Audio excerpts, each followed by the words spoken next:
Welcome back to Morgan's video blog, Morgan's online blog in video format. Today I'm here to share with you what fan fiction can teach genre writers. Welcome to part 10, oh my god, 10 of my WorldsCon Conzealand panel write-ups. The panelists for the titular panel were Susanna Polo as moderator, Brent Lambert, Ira Alexandra, Jess Weaver, and Alexandra Rowland.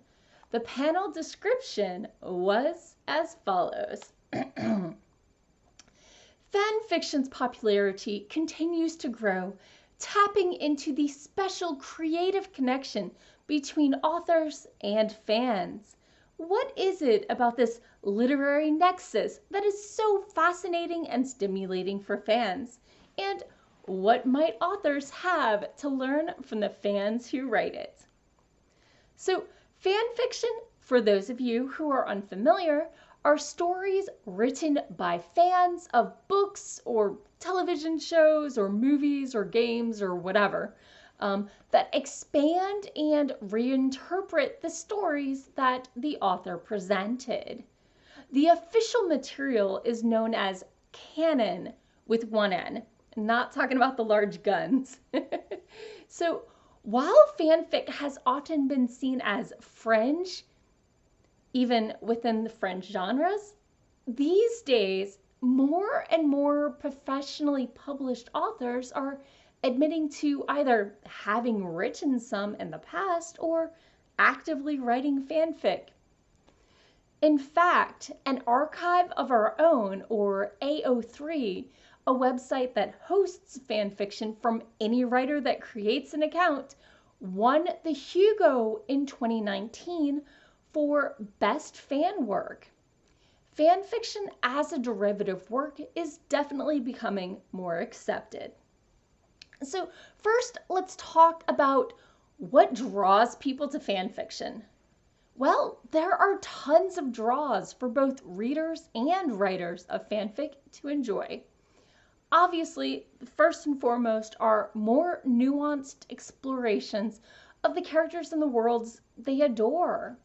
Next, unapologetically weird stories freed from market pressure. Fanfiction also is a community with a certain level of acceptance of that weirdness and letting people do their own things and follow their own interests and explore. And part of that can lend to a sense of found family and community. Fanfic is a way to explore the what ifs. It can also turn conventional stories into far more diverse ones, giving more people representation. And fanfic, despite some stereotypes, the quality is often on par with non-fanfic writing. For writers, part of the appeal can be that writing for fandoms has a pre-existing fan base where original fanfic has to create that fan base from scratch. And of course, people get into fanfic because of the pure joy of sharing things you love. So we can't talk about popular fanfic tropes though without talking about slash fiction. In the days of yore, when fan fiction was originally shared online, it would often have the name of the main characters it featured with little slashes in between their names, like Kirk/Spock or what have you. And one very popular subgenre of fan fiction arose called slash fiction, in which canonically straight characters were shown in non-straight relationships. This type of fanfic was very common, especially in the days when that sort of sexual preference was hidden in the subtext, if included at all. And some of these stories were sweet crushes, some were romantic stories, and some were straight up smut. So the stereotype of slash fiction is fandom is all gay porn. So other tropes you see are characters that are always saving the world written into calm coffee shop sort of scenes, or slice of life stories. Fan fiction really enjoys the contrast. It likes taking characters from action heavy stories and putting them in quiet fanfic and the reverse. Fanfiction enjoys crossovers. What would happen if character from fandom A met character from fandom B, like Doctor Who and Buffy or what have you? Other popular tropes are, but there was only one bed, friends to lovers, the slow burn, and of course the canonically divergent, but what if X had never happened or Y had? So let's talk about what a writer can learn from fanfic. I mean, that was the title of the panel. The biggest thing many writers learn is how to accept constructive criticism and how to deal with non-constructive criticism. When you're putting your work out there, either in its entirety or a chapter at a time, you're getting likes and comments and hopefully unabashed love. But while the readers love, hopefully, both the source material and your stories, and they honestly just typically want the best and most nuanced reflection of the canonical work, their comments can be biting. But you have to think about it this way. Fanfic, at its heart, can also be a deep criticism of the canonical work in prose format. So, writing fanfic teaches, besides dealing with criticism, both constructive and not, how characters work, pacing, what excites readers and keeps them coming back. It lets them experiment with voices and styles and genres. Plus, as we said, there's plenty of tough love for grammar and that sort of thing. So now let's get a little iffy. Writers and their own fanfiction communities.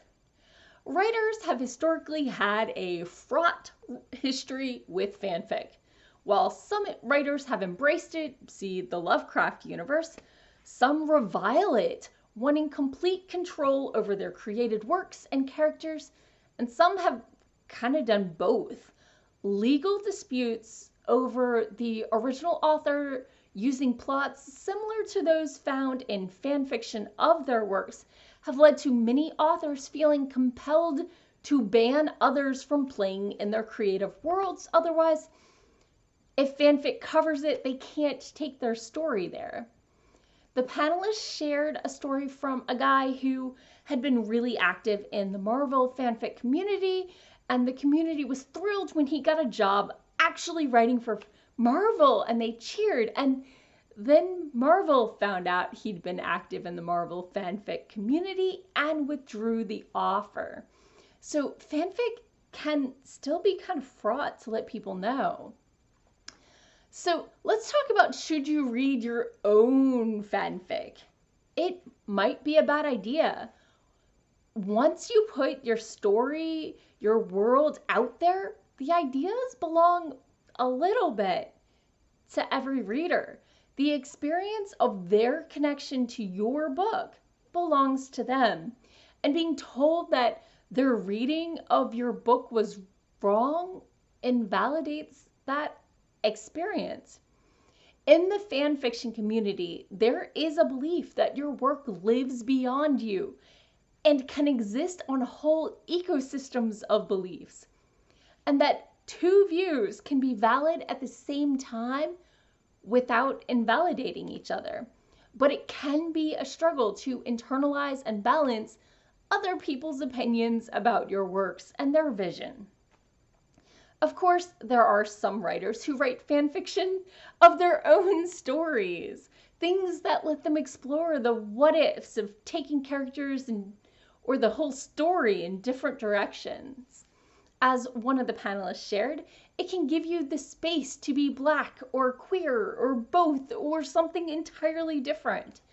It can be healing to do your own fanfic. It can kind of counterbalance all the work you do to make it palatable to the market and remind you what it's like to write something that's not beholden to anyone except maybe that like button.